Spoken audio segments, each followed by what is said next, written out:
नमस्कार दोस्तों, स्वागत है आप सभी का आपके अपने चैनल कॉन्सेप्ट डिकोडर में। तो चलिए आज का टॉपिक स्टार्ट करते हैं और आज हम पढ़ेंगे दोस्तों केमिस्ट्री में एक इम्पोर्टेंट चैप्टर जिसका नाम है दोस्तों फ्यूल। अब देखो, इसको स्टार्ट करने से पहले मैं आपको बता दूं कि अभी तक हमने क्या क्या चीजें कवर कर ली है और आगे की क्या क्या चीजें दोस्तों हम कवर करने वाले हैं। तो अभी तक हम कंप्लीट कर चुके हैं दोस्तों। ये भी हमारा बस कंप्लीट हो चुका है। इसके बाद एक लेक्चर आएगा, ये हमारा कंप्लीट है, मतलब इसको भी आप कंप्लीट मानिए। तो हम कंप्लीट कर चुके हैं दोस्तों bio, physics, chemistry plus politics और हाफ ऑफ या वन थर्ड ऑफ ज्योग्राफी। तो ये हमारा दोस्तों कंप्लीट हो चुका है। कल से पीयूष सर आपको पढ़ाएंगे हिस्ट्री, और इसका कल लास्ट लेक्चर आएगा दोस्तों। और परसों से मैं आपको ज्योग्राफी के साथ दोस्तों स्टार्ट करूंगा इकोनॉमिक्स, जो कि 5 से 6 घंटे होगा। और फिर जैसे ही कंप्लीट हो जाएगा, ज्योग्राफी के पैरेलल चलता रहेगा दोस्तों आपका इकोलॉजी। ये भी हम 5 से 6 घंटे में कवर करेंगे। एंड देन उसके बाद दोस्तों हम स्टार्ट करेंगे कंप्यूटर। तो कंप्यूटर भी हम 5 से 6 घंटे कवर करेंगे। और देन स्टैटिक जीके, ये भी आपका 5 से 6 घंटे में कवर हो जाएगा।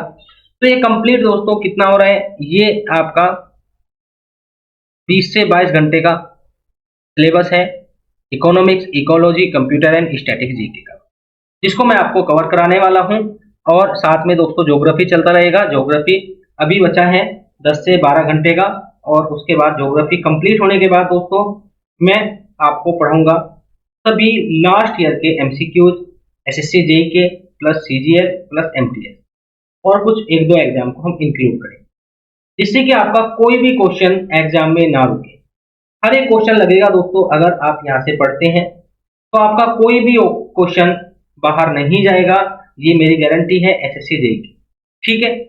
और इसमें आपका आरआरबी जेई भी कंप्लीट हो जाएगा अगर आप प्रॉपर वे में सभी लेक्चर्स को फॉलो करते हैं। तभी आपको पीडीएफ मिल जाएंगी। और देखो, ये क्लासेस आपको ऐप प्लस यूट्यूब दोनों पे मिल जाएंगी। यूट्यूब पे ये प्राइवेट है दोस्तों और ऐप पे भी ये प्राइवेट है। तो ये कैसे मिलेंगे आपको, अगर आप इनरोल करते हैं तो दोस्तों ये आपको मिल जाएंगी। और इनरोलमेंट फीस बहुत ही कम है। आप मुझे कॉल कर सकते हैं या मैसेज कर सकते हैं इस नंबर पर 9568738917। यकीन मानिए दोस्तों, कोई भी क्वेश्चन आपका नहीं छूटेगा अगर आप अच्छे से सभी लेक्चर्स को प्रॉपरली देख के जाते हैं। और यहाँ पे दोस्तों मैं एक बात और ऐड कर दूं, जितना भी मैंने अभी तक पढ़ाया है इसमें ज्यादा टाइम हमने कंज्यूम नहीं किया है। एक लिमिटेड टाइम में मैंने आपको प्रॉपर चीजें पढ़ाई, जिससे कि आपका टाइम भी बच जाए और सभी क्वेश्चंस लग जाए। बायो जो मैंने पढ़ाया है, आप कहीं से भी क्वेश्चन लगाइए, आपके 100% क्वेश्चन लग जाएंगे, जो कि एसएससी जेई पूछता है। मैं और एग्जाम की गारंटी नहीं ले रहा हूँ दोस्तों, सिर्फ एसएससी जेई आरआरबी जेई की गारंटी ले रहा हूँ। जो भी क्वेश्चन पूछता है ये सभी क्वेश्चंस लग जाएंगे। और आफ्टर एमसीक्यू सेशन आप पूरी तरह से सिक्योर हो जाइए कि आपका कोई भी क्वेश्चन आएगा तो यहीं से आएगा। इसके लिए क्या करना है आपने, इसके लिए सिर्फ इनरोल करना है और ज्वाइन कर लेना है। पीडीएफ आपको ग्रुप पे मिल जाएगी, आपको ऐप पे मिल जाएंगी। सभी चीजें आपको प्रॉपर वे में हम प्रोवाइड कराएंगे। तो चलिए आज का टॉपिक स्टार्ट करते हैं दोस्तों, और जानेंगे दोस्तों फ्यूल के बारे में। तो कोई यहाँ से कैरेक्टरिस्टिक ऑफ गुड फ्यूल पूछता है कि क्या क्या कैरेक्टरिस्टिक होनी चाहिए। तो सबसे पहले वो इजीली अवेलेबल होना चाहिए। ऐसा नहीं है कि आप उसको यूएसए से मंगा रहे हैं, वो आपके आसपास मौजूद होना चाहिए। चीप होना चाहिए दोस्तों, सस्ता होना चाहिए। ठीक है। उसके बाद आसानी से बर्न हो जाना चाहिए। और it must produce a large amount of heat. ये इंपॉर्टेंट है दोस्तों। मतलब इसको large amount of heat produce करना चाहिए, तभी ये गुड कैटेगरी के अंदर आएगा। फिर दोस्तों ये आप देख लेना, ज्यादा इंपॉर्टेंट नहीं है। देखो दोस्तों यहाँ पे लास्ट पॉइंट मोस्ट इंपोर्टेंट है, यहाँ पे लिखा है it's calorific value must be high. सबसे अच्छा या गुड फ्यूल उसी को माना जाता है जिसकी कैलोरीफिक वैल्यू हाई होती है दोस्तों, ठीक है। जैसे कि हाइड्रोजन, हाइड्रोजन की कैलोरीफिक वैल्यू सबसे हाई होती है, बट हम उसको यूज इसलिए नहीं करते दोस्तों, बहुत ही ज्यादा खतरनाक होता है, ठीक है। अब यहाँ पे कैलोरीफिक वैल्यू क्या होती है, देखो यहाँ पे लिखा है मैंने, heat obtained when burn 1 gram of fuel. तो 1 ग्राम फ्यूल को जलाने में जो भी हीट मिलती है हमको, जो हम हीट लगाते नहीं, जो हमको मिलती है हीट, उसको क्या बोलते हैं, कैलोरीफिक वैल्यू बोलते हैं। और इसको हम मेजर करते हैं किलो कैलोरी पर ग्राम, का यूनिट हो जाएगा दोस्तों किलो कैलोरी पर ग्राम। चलिए आगे चलते हैं, हम बात करेंगे डिफरेंट टाइप के फ्यूल्स की। जैसे कि दोस्तों सबसे पहला है पेट्रोलियम, यहाँ पे लिखा है पेट्रोलियम के बारे में। चलिए जानते हैं पेट्रोलियम क्या होता है। ऑल्सो कॉल्ड ब्लैक गोल्ड, इसको दोस्तों ब्लैक गोल्ड भी बोला जाता है, काला सोना भी बोला जाता है। क्रूड ऑयल भी बोला जाता है दोस्तों इसको, कच्चा तेल। और रॉ ऑयल भी बोला जाता है दोस्तों, क्योंकि कहां से निकलता है, धरती के अंदर से निकलता है, अर्थ के अंदर से निकलता है, ठीक है। तो तीनों नाम याद रखने हैं। ब्लैक गोल्ड पूछा जाए, पेट्रोलियम, क्रूड ऑयल भी पेट्रोलियम, और रॉ ऑयल भी आपका पेट्रोलियम।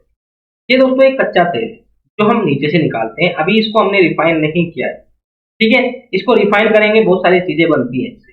जैसे कि दोस्तों petroleum is a fossil fuel, meaning that it has been created by the decomposition of organic matter। ये एक फॉसिल फ्यूल है दोस्तों, जो कि लाखों करोड़ों साल पहले जो भी प्लांट्स थे, ऑर्गेनिक मैटर थे, उनके दबने से, सड़ने गलने से दोस्तों बना है। यहाँ पे लिखा है दोस्तों पेट्रोल, पेट्रोलियम और पेट्रोल में बहुत फर्क है। पेट्रोलियम प्योर फॉर्म होती है दोस्तों, सॉरी, पेट्रोल प्योर फॉर्म होती है पेट्रोलियम की, जब उसको हम रिफाइन कर देते हैं। Petrol, kerosene, diesel, petroleum gas etc are obtained by the fractional distillation of petroleum। तो पूछा जाएगा आपसे, कोई भी एक नाम दे देगा आपको, पेट्रोल कैसे बनता है, तो आपने बताना है दोस्तों फ्रैक्शनल डिस्टिलेशन ऑफ पेट्रोलियम से बनता है petrol, kerosene oil, diesel, petroleum gas, ठीक है दोस्तों। यहाँ पे लिखा है दोस्तों petroleum is an exhaustible nature resources, मतलब ये एक ऐसा, पेट्रोलियम एक ऐसा रिसोर्सेज है दोस्तों जो कि एक दिन खत्म होने वाला है। ये मतलब कि जैसे ही आप इसको यूज करते हैं तो ये एक फिक्स क्वांटिटी में, तो ये एक फिक्स क्वांटिटी में है, ये एक दिन दोस्तों खत्म हो जाएगा, ठीक है। फिर बात करेंगे दोस्तों कोल गैस की। जो कोल गैस है ये भी एक टाइप का फ्यूल है। अब यहाँ पे पूछा जाएगा कोल गैस में सबसे ज्यादा मात्रा में कौन सा गैस प्रेजेंट होता है, तो आपने बताना है। सबसे ज्यादा होता है दोस्तों हाइड्रोजन, मीथेन भी होता है, और कार्बन मोनोऑक्साइड भी होता है। मतलब क्या है इसका दोस्तों, अगर मैं वाटर गैस में मीथेन मिला देता हूं तो क्या बनता है, कोल गैस बनता है। ये क्वेश्चन भी पूछा गया था कि वाटर गैस में मीथेन मिलाने पर कौन सा गैस बनता है, तो आपने बताना है कोल गैस बनता है, क्योंकि हाइड्रोजन प्लस CO का जो मिश्रण होता है, मिक्सचर होता है, इसको क्या बोलते हैं दोस्तों, इसी को बोलते हैं वाटर गैस। तो क्या बोलते हैं, वाटर गैस बोलते हैं। और अगर मैं इसमें मीथेन मिला देता हूँ, CH4 मिला देता हूँ, तो दोस्तों ये बन जाता है आपका कोल गैस। ये क्वेश्चन पूछा जा चुका है। It is made up of destructive distillation of coal. Coal gas को हम कैसे बनाते हैं, इसको बनाते हैं दोस्तों डिस्ट्रक्टिव डिस्टिलेशन ऑफ, ठीक है। चलिए आगे चलते हैं, आगे हम बात करेंगे वाटर गैस की। तो ये देखो वाटर गैस है दोस्तों CO+H2, और ये प्रोड्यूस की जाती है दोस्तों, ये भी इंपॉर्टेंट क्वेश्चन है, passing steam over red hot Coke using, इसको काट देना दोस्तों, बस इतना ही आपने याद रखना है, फालतू के वर्ड ऐड हो जाते हैं इसमें, कोई नहीं दोस्तों। ये जो वाटर गैस है इसको बनाने का तरीका क्या है, पहली बात तो इसका फॉर्मूला इंपॉर्टेंट है। CO मतलब कार्बन मोनोऑक्साइड और हाइड्रोजन गैस का जो मिश्रण होता है उसको बोलते हैं वाटर गैस। और इसको बनाते हैं दोस्तों, जो हमारा रेड हॉट कोक है, गरम, लाल गरम कोक, उस पर दोस्तों हम स्टीम पास करते हैं, वाटर की स्टीम पास करते हैं उसके ऊपर से। ठीक है, तो ये हमको मिलती है वाटर गैस, ध्यान रखना। चलिए बात करेंगे दोस्तों प्रोड्यूसर प्रोड्यूसर गैस की। तो प्रोड्यूसर गैस है आपकी CO प्लस N2 का जो मिश्रण होता है, मतलब carbon monoxide plus nitrogen gas का जो मिश्रण मिश्रण होता है दोस्तों, उसी को क्या बोलते हैं, प्रोड्यूसर गैस बोलते हैं। इन्हें दोस्तों नेचुरल गैस, नेचुरल गैस से क्वेश्चन बनेगा कि नेचुरल गैस में सबसे ज्यादा मात्रा में, सबसे ज्यादा अमाउंट में कौन सी गैस पाई जाती है, तो आपने बताना है मीथेन गैस पाई जाती है दोस्तों 83%। और इथेन भी पाया जाता है दोस्तों 16%। तो पूछ सकता है कि क्या इथेन नेचुरल गैस में मौजूद होता है, तो आपने बताना है बिल्कुल हाँ, ये दोस्तों इथेन भी इसमें मौजूद होता है। ये मीथेन और इथेन प्लस कुछ अदर गैस होती है जो कि माइनर होती है, इंपॉर्टेंट है आपका मीथेन एंड इथेन। फिर बात करेंगे दोस्तों एलपीजी। एलपीजी की फुल फॉर्म पूछी जाती है, तो सभी को पता होगा, लिक्विफाइड पेट्रोलियम गैस को बोलते हैं दोस्तों एलपीजी। क्योंकि गैस को हम ज्यादा प्रेशर लगा के दोस्तों लिक्विफाइड कर देते हैं, लिक्विड की फॉर्म में कर देते हैं। ठीक है दोस्तों, ये मिक्सर है दोस्तों ब्यूटेन का, आइसोब्यूटेन का एंड प्रोपेन का, ये तीनों का मिश्रण होता है। तो यहाँ पे पूछा जाएगा किस किस का, मतलब ब्यूटेन प्लस आइसोब्यूटेन से कौन सी गैस बनती है, तो आपने बताना है दोस्तों लिक्विफाइड पेट्रोलियम गैस बनती है। चलिए हम यहाँ पे बात करेंगे, जो एलपीजी हम घरों में यूज करते हैं, गाड़ियों में यूज करते हैं, उसमें दोस्तों जो गंध आती है, जो स्मेल आती है आपको, वो गैस की स्मेल नहीं है, वो किसकी स्मेल है, तो वो हम डालते हैं दोस्तों टू डिटेक्ट लीकेज, मतलब लीकेज को फाइंड करने के लिए एलपीजी गैस में हम इथाइल मरकैप्टन डालते हैं, इथाइल मरकैप्टन का यूज करते हैं to detect the leakage in LPG. फिर बात करेंगे दोस्तों बायोगैस की। देखो बायोगैस में बहुत सारी गैसेज आती हैं, जैसे कि दोस्तों मीथेन, सबसे ज्यादा मीथेन आपको देखने को मिलेगी, hydrogen, hydrogen sulphide and carbon dioxide. ठीक है, ये चारों गैस का मिश्रण होता है बायोगैस, और इसमें सबसे ज्यादा मात्रा में पाया जाता है मीथेन। कई बार क्वेश्चन पूछा जाता है।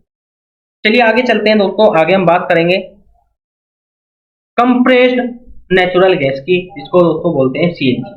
इसमें मतलब एलपीजी तो हम घरों में यूज करते हैं, और सीएनजी किसमें यूज करते हैं दोस्तों, गाड़ियों में यूज करते हैं। जो सीएनजी है आपकी कंप्रेस्ड नेचुरल गैस बोलते हैं उसको। ठीक है, इसमें 80 to 90% मीथेन होता है and some amount of ethane होता है। तो इसमें भी आपका इथेन होता है, बट बहुत ही कम मात्रा में पाया जाता है इथेन, सबसे ज्यादा मात्रा में है दोस्तों मीथेन। तो पूछा जाता है कि सीएनजी का मेन गैस कौन सा है, तो आपने बताना है दोस्तों मीथेन इसका मेन कंपाउंड है या फिर गैस है।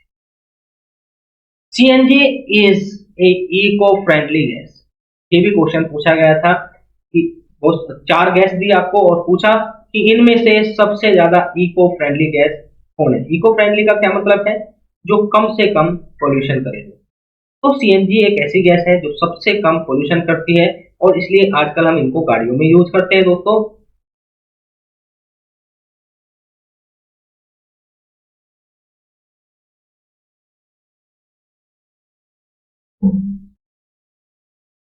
यहाँ पे लिखा है दोस्तों कोल। देखो कोल भी एक फ्यूल है, कोल को मैंने पढ़ा रखा है आपको कि कितने टाइप होते हैं कोल के, तो आप ऊपर जाके देख सकते हैं। कोल को मैं यहाँ पे नहीं पढ़ाऊंगा क्योंकि मैंने कार्बन के टाइप में इसको बता रखा है। कोल मेड अप ऑफ फॉसिल, ये जीवाश्म से बनता है दोस्तों। जो ऑर्गेनिक मैटर होते हैं इनका डिकम्पोजिशन होता है, और हाई प्रेशर हीट पर दोस्तों बनता है कोल। ठीक है, यहाँ पे लिखा है नोट, नेफ्थलीन बोल, ये बनी होती है दोस्तों कोल तार की। जो नेफ्थलीन बोल होती है ये कोल तार की बनी होती है। ये क्वेश्चन पूछा जा चुका है एसएससी सीजीएल में, तो मैंने ये दोस्तों यहाँ पे इंक्लूड कर दिया। तो जो नेफ्थलीन बोल होती है वो कोल तार की बनी होती है, ये सिर्फ आपने याद रखना है। अब आपने बताना है पीसीआरए, जो इसका फुल फॉर्म होता है, ये आपने बताना है पीसीआरए स्टैंड फॉर। तो ये है दोस्तों पेट्रोलियम कंजर्वेशन रिसर्च एसोसिएशन। का पूरा नाम क्या है? पेट्रोलियम कंजर्वेशन रिसर्च एसोसिएशन है दोस्तों, PCRA का फुल फॉर्म। चलिए आगे चलते हैं, आगे हम बात करेंगे हाइड्रोजन की। तो हाइड्रोजन भी एक गैस है दोस्तों, बट इसको हम फ्यूल के रूप में यूज नहीं करते और ना ही कर लेना, बहुत ही खतरनाक गैस होती है। तो हाइड्रोजन क्या है दोस्तों? कोज लीस्ट इन्वायरमेंटल पोल्यूशन, सबसे कम इन्वायरमेंटल पोल्यूशन दोस्तों हाइड्रोजन गैस ही करती है, ठीक है। बट वहां पे मैंने किसकी बात की थी? मैंने जो हम डेली बेस में अपने डोमेस्टिक पर्पज के लिए या इकोनॉमिक पर्पज के लिए जो गैसेज यूज करते हैं उसकी बात की थी, ठीक है। कौन सी गैस? Eco friendly. तो यहाँ पे हम बात कर रहे हैं दोस्तों हाइड्रोजन की। तो ये सबसे कम इन्वायरमेंट पोल्यूशन करता है दोस्तों, और इसका दोस्तों सबसे ज्यादा कैलोरीफिक वैल्यू होता है, मतलब कि सबसे अच्छा हम गुड फ्यूल इसको मान सकते हैं। ऑल्सो कॉल्ड फ्यूचर फ्यूल, और इसको दोस्तों फ्यूचर फ्यूल भी बोला जाता है। वो फ्यूचर फ्यूल भी बोला जाता है, और ये एक फॉसिल फ्यूल नहीं है। ध्यान रखना दोस्तों, hydrogen is not a fossil fuel. ये जीवाश्म से नहीं बनता है दोस्तों, ठीक है। तो इसलिए इसको बोला जाता है फ्यूचर फ्यूल, क्योंकि ये जल्दी से खत्म नहीं होने वाला, ये एग्जॉस्टिबल नहीं है, ये खत्म नहीं होता है, ठीक है, क्योंकि ये हमारे एनवायरमेंट में प्रेजेंट है दोस्तों। Not propellants fuel is use in rocket. तो पूछा जाएगा कि जो रॉकेट में हम फ्यूल यूज करते हैं उसका नाम क्या है? तो आपने बताना है दोस्तों प्रोपेलेंट का नाम, ठीक है, रॉकेट में जो यूज होता है। चलिए यहाँ पे बात करते हैं ऑक्टेन रेटिंग। जो ऑक्टेन नंबर होता है दोस्तों, ये क्या है? Also known as octane number is a measurement of the quality of performance of gasoline. The higher the number, the better the fuel burns with the engine of a vehicle. तो देखो जो engine है उसमें proper way में fuel burn नहीं करता है।